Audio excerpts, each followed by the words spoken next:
এই মুহূর্তে আছি বঙ্গভবনের ঠিক সামনে। সকাল থেকে আমি এখানে অবস্থান করছিলাম। গতকাল থেকে একটি গুঞ্জন ছড়িয়ে পড়ে রাষ্ট্রপতি পদত্যাগ করে এবং সকল জল্পনা এবং কল্পনার অবসান ঘটিয়ে আজ বেলা ৪টা ২০ মিনিটে রাষ্ট্রপতি ভবন থেকে সামরিক বাহিনীর একটি গাড়িতে করে রাষ্ট্রপতির পদত্যাগপত্র সংসদ ভবনে নেওয়া হয় এবং বিকেল ৫টা ১ মিনিটে জাতীয় সংসদের স্পিকার সেখানে তিনি ব্রিফ করেছেন যে রাষ্ট্রপতি পদত্যাগ করেছেন এবং তিনি এও জানিয়েছেন যে যখন রাষ্ট্রপতি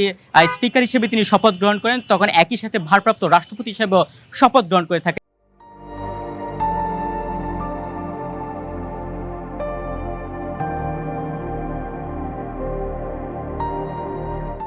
আপনাদেরকে জানিয়ে রাখতে চাই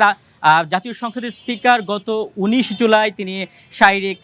চিকিৎসার চেকআপের জন্য তিনি ব্যাংককে গিয়েছেন এবং সেই সময়সূচি ২৬ জুলাই পর্যন্ত তিনি থাকার কথা রয়েছে, কিন্তু তিনি সেই সফরটি সংক্ষিপ্ত করে আজ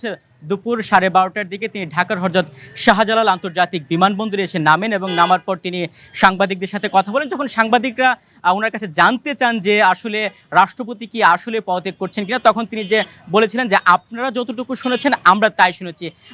তখনও তিনি একটি দোঁয়াশার মধ্যে আসলে ছিল যে আসলে কি রাষ্ট্রপতি পদত্যাগ করছে কিনা। তবে অবশেষে বেলা ৪টা ২০ মিনিটে আমরা যখন সংসদ ভবন দুঃখিত বঙ্গভবনের ঠিক সামনে অবস্থান করি তখন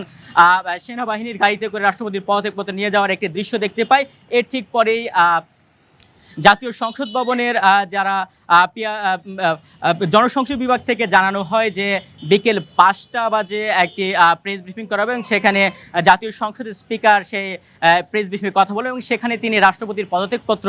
গ্রহণ করেছেন এবং সে বিষয়টি জানান। আপনাদেরকে জানিয়ে রাখি, এখন পর্যন্ত আমার কাছে যে আপডেট আছে সেই আপডেট অনুযায়ী আজ রাত ৯টা নাগাদ বঙ্গভবনের কর্মকর্তা কর্মচারীদের সাথে একটি ডিনারের আয়োজন করা হয়েছে এবং এর পরবর্তী সময় তিনি বঙ্গভবন ত্যাগ করতে পারেন। আবার আরও একটি সূত্র আমাকে জানিয়েছেন তিনি গুলশানের যে বাসভবনে উঠবেন, অর্থাৎ তিনি বঙ্গভবন ছাড়ার পর যেখানে গিয়ে তিনি উঠবেন সে ভবনটি এখনও প্রস্তুত করা হয়নি, আরও ১ থেকে ২ দিন সময় লাগতে পারে, অর্থাৎ রবিবার আনুষ্ঠানিকভাবে বিদায় নিতে পারেন বঙ্গভবন থেকে, এই তথ্য জানিয়েছে। আপনাদেরকে জানিয়ে রাখতে চাই রাষ্ট্রপতি যে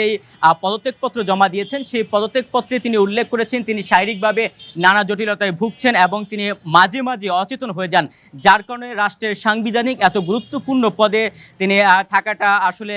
তিনি দায়িত্ব পালনে অনেকটাই অক্ষম হিসেবে বিবেচনা করেছেন, যার কারণে তিনি সাংবিধানিক এই পদটি থেকে তিনি স্বেচ্ছায় পদত্যাগ করেছেন।